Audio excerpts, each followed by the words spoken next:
જય માતાજી. હું રમેશ પ્રજાપતિ બાંબી લાલ કિતાબ એસ્ટ્રોલોજીમાંથી આપનું સ્વાગત કરું છું. આજે તમને સૂર્ય ખાના નંબર 8માં શું પ્રભાવ આપે એના વિશે જણાવીશ. તો લખે છે કે ऐसा व्यक्ति जन्म से ही कहने लगेगा मरने वाला पूछकर मरे और जन्म लेने वाले पर कोई बंधन नहीं. जो आए अपना खर्च साथ लाए और जाने वाले का कोई चीज़ साथ लेकर ना जाए. जन्म चाहे स्मशान का हो मगर गुरु गद्दी राजगद्दी का स्वामी अवश्य होगा. એટલે સૂર્ય એકલો શરતે કે 11મા ભાવમાં કોઈ દુશ્મન ગ્રહ ના પડેલો હોવો જોઈએ. તો આવી વ્યક્તિ ગરીબના ઘરમાં પણ પેદા થાય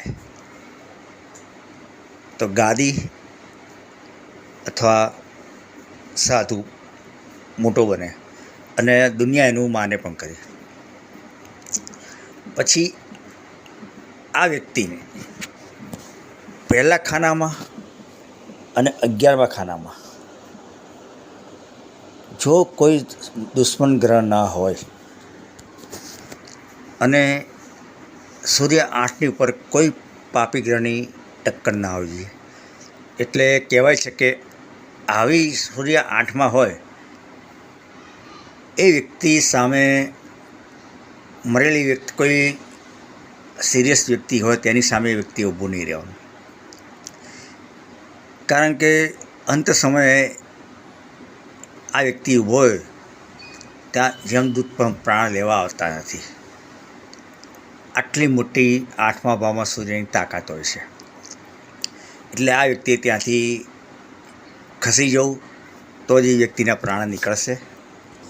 એટલે આગળ જેમ કીધું કે સૂર્ય 8માં એકલો હોય અને પહેલાં અને 11મા ભાવમાં એના દુશ્મન ગ્રહ ના હોય તો આ વ્યક્તિ ગાદીને હાંસલ કરશે, ચાહે રાજા હોય કે સાધુ હોય, અને દુનિયા તેનું માને. પછી કહે છે કે उसको कोई नहीं हटाएगा मगर अपने हाथों से हारा भाग्य वापस ना आएगा.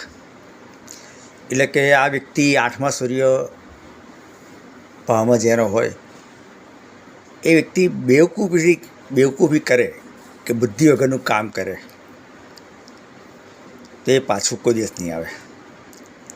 કે કોઈને વિશ્વાસમાં આવીને કોઈને પ્રોપર્ટી લખી આપે, મકાન લખી આપે તો પાછું નહીં આવે. પણ પોતાના દમ પર ભરીને જે વસ્તુ પ્રોપર્ટી કે જે પણ ધંધો જમાવશે એની કિસ્મતમાં લખેલું એ કદાપી એનાથી જશે નહીં, એની પાસે જ રહેશે. પછી કહે છે કે યદિ ભંડારી રહે તો ભંડારો ભરે પરંતુ યદિ ભિક્ષુ બને તો ભિક્ષા ના પાય. એટલે આ વ્યક્તિઓ ભંડારા ખોલે તો ટ્રકો ભરી એની પાસે અનાજ આવશે, એની ખાસિયત છે. પરંતુ આ વ્યક્તિની જો માગવાની આદત પડી ગઈ કે મમ્મી જોડે ને પપ્પા જોડે ને ભાઈબંધો જોડે મને આ લાવવું છે ને મને તે લાવવું છે, તો આ વ્યક્તિ દુનિયાનો નિકમ્મો માણસ બનશે. અને સૂર્ય 8વાળી વ્યક્તિઓ પોતાના ખાનદાનમાં પ્રોપર્ટી કે પૈસા માટે લડાઈ ઝઘડા નહીં કરે, કોર્ટ કચેરીના નહીં કરે, તો આ વ્યક્તિ જીવનમાં ભયંકર તરક્કી પામશે. અને જો એના માટે એ પોતાના કુટુંબના લોકો જો લડ્યો તે પોતે માટીમાં મળી જશે, હરાક થઈ જશે. ટૂંકમાં કહેવાનો મતલબ એમ છે. પછી આવી વ્યક્તિઓમાં એક ખાસિયત પણ બહુ હોય છે કે દરેક વસ્તુનો સમજણ રસ્તો સરસ કાઢે. આવી વ્યક્તિને જો તમે કોઈ કંપનીમાં 2-3 વિભાગ હોય અને 3ને કન્સલ્ટ કરવાનું હોય તો દરેક વ્યક્તિને સરસ રીતે સમજાવીને એનાથી સરસ રીતે રસ્તો કાઢે. એટલે આનો એક મીડિયેટર એનામાં સમજાવવાની કળા બહુ જ સરસ હોય છે. બીજું, સૂર્ય 8વાળી વ્યક્તિઓ એ પોતાના જ ઘરમાં એ આગ લગાડે છે.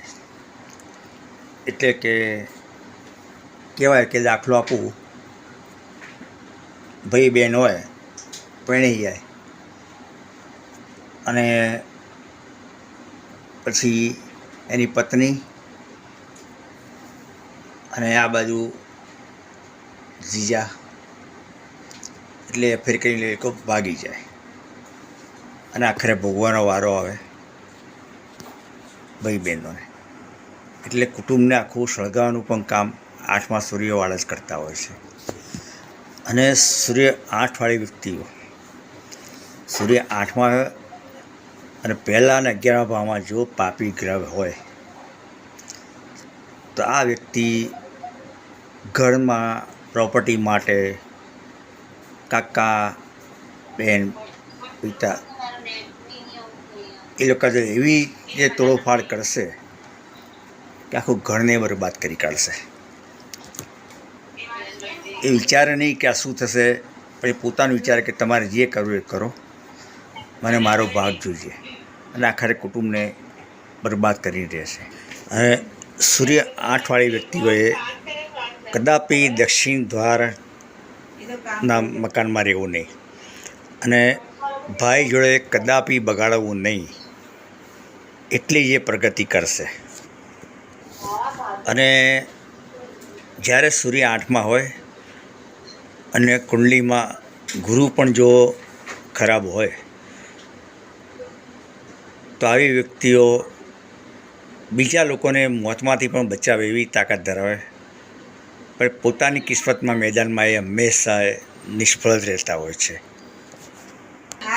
એટલે જો તમારું બાળક નાનું અને તમને ખ્યાલ આવે કે એના 8મા ભાવમાં સૂર્ય છે અને પહેલાંના 11મા ભાવમાં પાપી ગ્રહ છે, તો આ બધાથી બચવા માટે બહુ સરસ ઉપાય કે દર વર્ષે એના વજન બરાબરના ઘઉં